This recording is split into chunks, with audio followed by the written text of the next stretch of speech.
little peek. Okay. Hello? There she goes. There she go, y'all. Okay. Many of you have been curious about my mom and her American Dream 40 feet diesel pusher. Today, she's going to take us on a ride and she's going to answer many of the questions that you have asked.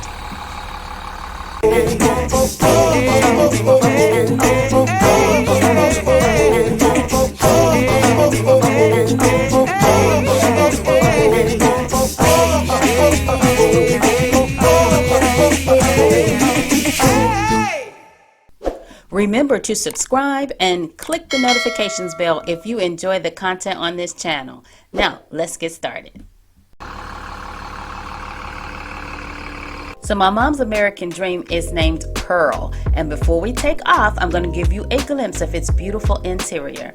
As you can see, she has a couch on the right, and then she also has a couch on the left. One of them, I believe it's the one on the left, that folds out to a bed. She has a walk-through bathroom that takes you straight to her back bedroom. And in true American Coach fashion, the whole thing is decked out in solid wood and real leather.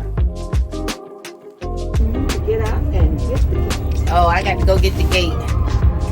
They're just trying to be pretty. Oh, goodness. Y'all hear that?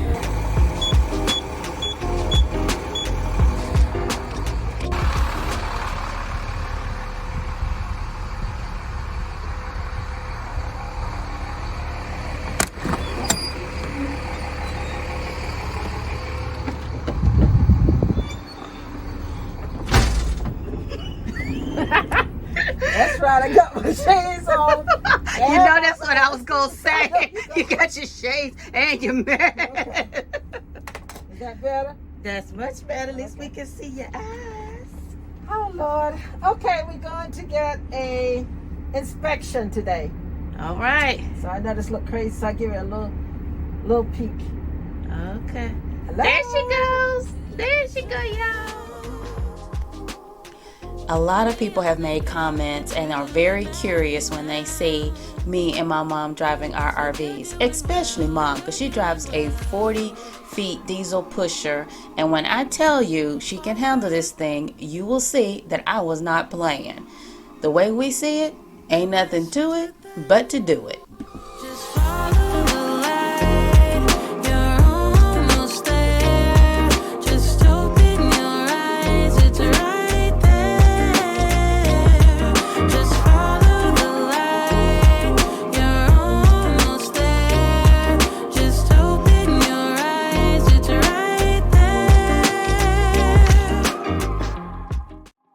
If you've been watching my channel for a while, then you may already know that my mom is an old school RVer. She has been RVing since the early 90s. And over that time, obviously, she has learned a lot and experienced a lot. And because I read every comment and reply to every comment, I know that many of you have been interested in learning more about her RVing experience. So I decided to take this time while we're riding along to get her to answer the questions that you've asked. And let's start with why she got this particular RV in the first place. I got it so that I can go around and from city to city, state to state, and talk to mothers and daughters to build their relationship. I'm a Christian clinical psychologist, but I specialize in mother and daughter relationships. So that's the purpose of this RV, sort of, because I have a desire, because I love RVing, so it's a twofold. Yeah, it's like you could take what your passion and use it for your purpose. Right. Yeah. And bless somebody else too. There you go. You know. People wanted to know, like, what's the difference between the diesel and RV and like a gas RV, and because you always had diesel RV, right? We had the gas. Had the gas. You had a gas? Had a gas. I didn't know that. First two was gas. Oh, okay. I thought all of your RVs were diesels. The last two was diesels, the first two were gas. It's a preference. To me, it was diesel take you farther. The diesel pusher, the chassis, is a smoother ride. It's just like you riding on a bus. You see how the air shocks and, you know, it's a smoother ride. You don't get the bumps. it's for long travel. Okay. If you're going to do long distance traveling, then you need to have a diesel pusher. Because it's less wear and tear. Because diesels are made to go farther than a normal engine would go. And we get more mileage. Oh. Okay. You get more mileage. But with me, I'll take either one of them.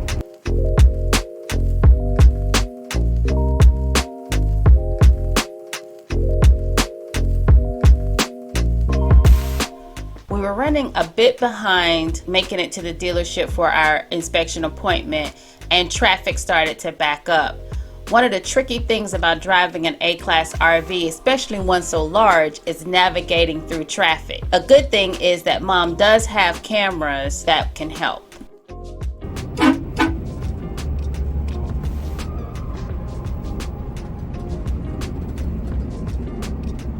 So we learned something new. I was talking to my insurance person, which I use Progressive. We found out that when we put the RVs in storage for the winter, we do not have to pay insurance or full coverage. I think you just keep maybe the liability, Mama, on there, and you can drop the collision since it's in storage and we're not driving it. So that saves us, I think, a ton of money in those winter months. Is it almost what? Almost half the premium. Almost half the premium. So I thought I would share that with you guys too, so that if you do store your RV and you winterize it and you're not going to be driving it, let's say November, December, January, February, then those 4 months you can drop your part of your insurance. Now that's if your RV, if you've got a lien on your RV though, right? I don't know if you can do that. Check it out. We wanted to pass that little tip on to you guys. Check it out, because definitely take advantage of that if you can. Save you some money in those winter months. So, all right, we're coming up on the exit. Yay!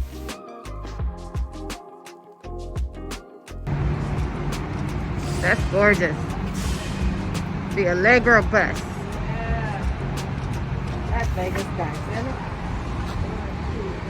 Oh, I like the marble floors. I'm sure they heat. Sure they're heated. Oh, look at this. That means you can't sleep. Right, you can't sleep anybody here. Anybody up here? But I like the recliners right there. Now I wish it had a drop down bed at the top, but that's okay. Now the only thing I don't. Oh, okay. It's got a televator over here. Yeah, where the TV pops up. Yeah, because I like the TV right across from the whatever chair I'm gonna be sitting in. Very nice. Love this window, Ma. You see this long window in front of the... Oh, yeah. Now that's nice. I like that. I like that, too. Very nice. Induction. I don't know about this induction cooktop, though. Never cooked on anything like that, so. Nice bathroom. So it's got a bathroom and a half. Nice. Fireplaces. Oh, fireplace in the bedroom too. Nice. I like this bed because that's what I need to sit up. Oh yeah. Nice big shower and a walk-in closet. The double sinks. Nice big shower. Very nice. Oh, washer and dryer. Washer and dryer. But stackables, I like those better than the one I have. The one I have, it wash and then dry. I like the separate stackables. Actually, the one in my RV is supposed to have stackables, but I opted not to get the washer and dryer. You can always put it in. Yeah, I just don't feel like part-time I really need washer and dryer. Because when I'm out, I'm not trying to be washing nothing. But watch when I get back home. Oh, look at the panel on the refrigerator. Yeah. I didn't see that. That's nice. I like that. Very nice. Very nice. This dealership, like many around the country, had hardly any inventory. They only had 4 Class A's on the lot. And this one, to me, was a showstopper, y'all. Oh, I like this. I like the light colored cabinets. Yeah, see, now this is me. This is nice. Got the couch, both of them pull out into a bed. This is very nice. Yeah. And ottoman. Has an ottoman with it too. And I like the detail on this. See how the countertops are shaped?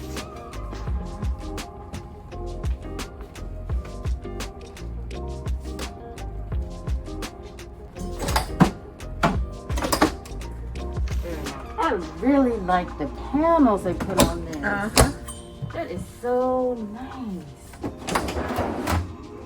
Very nice. Yeah. Just looks so elegant. It is. And the molding at the top is nice. Yeah. Now that bamboo backsplash, I like that. that. This one also has the huge like that long window. Yeah. Window. That is a great window to have over the sink. And that bamboo backsplash is banging. I love that. Look at the lights. I like the lights on there. Very nice and modern.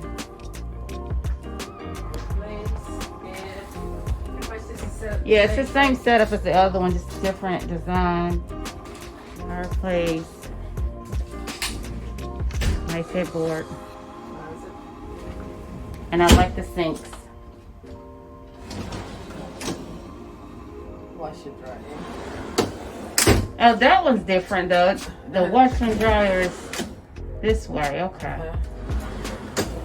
I like that. But that mirror makes it look so huge back here. I didn't realize it was at the back. Now this is so cute. The micro mini. I was just saying the micro mini is so cute. So this would be cute for like my sons to get pull behind their SUVs. I assume an SUV could pull this. I think it can. Of course it can. Focus. This is so cute. Love this.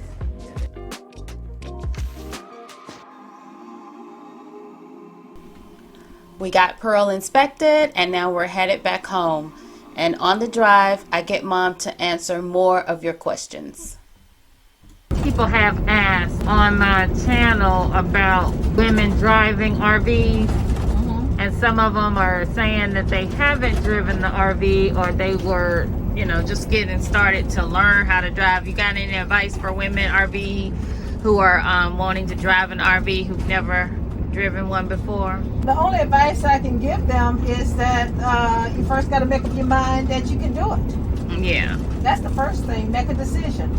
And once you make a decision, go take the road test and then see if you can, how you feel, if you're comfortable. But if you're not comfortable, I suggest you don't get on the road if you're nervous. Right. So you suggest they take a road test at an RV place? Yeah. Take a drive. Okay. That's the only way they're going to know it. And a lot of times it's easier to go to the RV place than to go on a road test with your husband. Oh, gotcha. Because sometimes the husband don't have as much patience as the guys that can train you on the road test. Gotcha. You know. So that's what I would suggest. So you need to find a dealership that has some training so that you can go and you know, take the instruction. Right. Okay. That's a good idea. So you drove a school bus from age 15 through high school. Yeah. Yeah. So you kind of had an experience of driving a long vehicle. Yeah. So, and then it wasn't nothing for me. But then I'm the kind of person that I just make up my mind I'm going to do something. Then that, to me, gives me the faith and the ability to do it. Right. Well, like anything. If you make up your mind you're going to do something, you're going to do it. Like with you. Right. You decided if I could drive it, you could drive it. That was your motivator. Right. And a person had to decide, you know what, I can do that. And once you decide you can do it, everything else comes together for you. Yeah. That's it. Nothing but making a choice. Well, one of the things that, what is this? Oh, my man. I was trying to figure out, what is that hanging off my ear?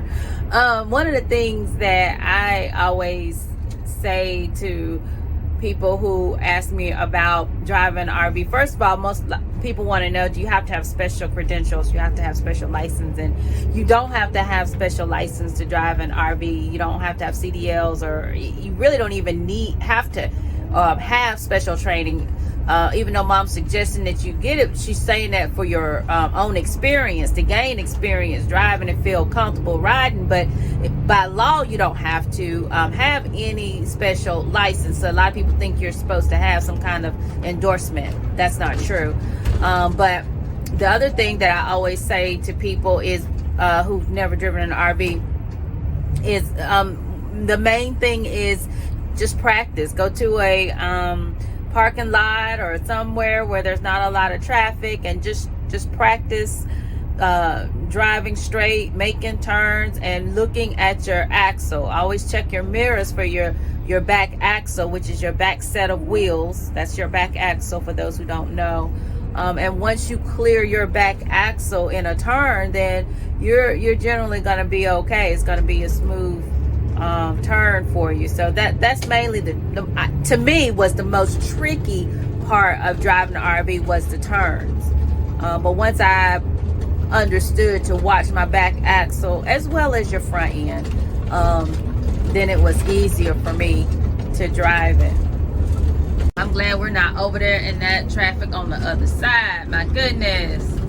So now, Mama, there's another thing that people ask a lot on my channel about just being a woman RVing by yourself. You know, people are curious about your experience as a woman RVing by yourself.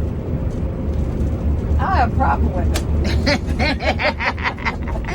That's why I drive the A class. Because nobody knows who's in here with me. Right. You know. You can have 5 people in here. Nobody would know how many people is in this thing with you. Right. So that's the nice thing about having the A class is if you need to go to the bathroom or move around, you can do that in here, and you don't necessarily have to get out a vehicle and go inside your travel trailer or whatever. So if you are traveling as a female alone, an A class is good in that respect. Well, one thing that I probably would say, if you are a woman driving a travel trailer, know your surroundings, so that if you do park, need to rest, need to go in the back, that you know who's around you. You're not getting out in a dark place, in an isolated place by yourself, and then headed into your travel trailer, because there may be somebody watching you. So you just gotta make sure that you are in a well-lit place and that you are close to a lot of people.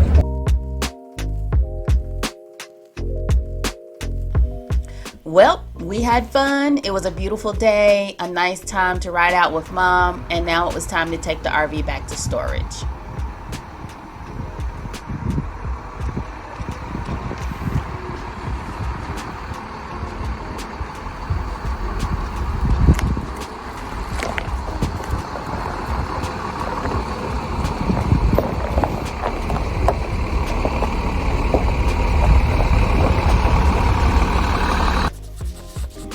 Thanks for watching, and don't forget to like, share, and subscribe.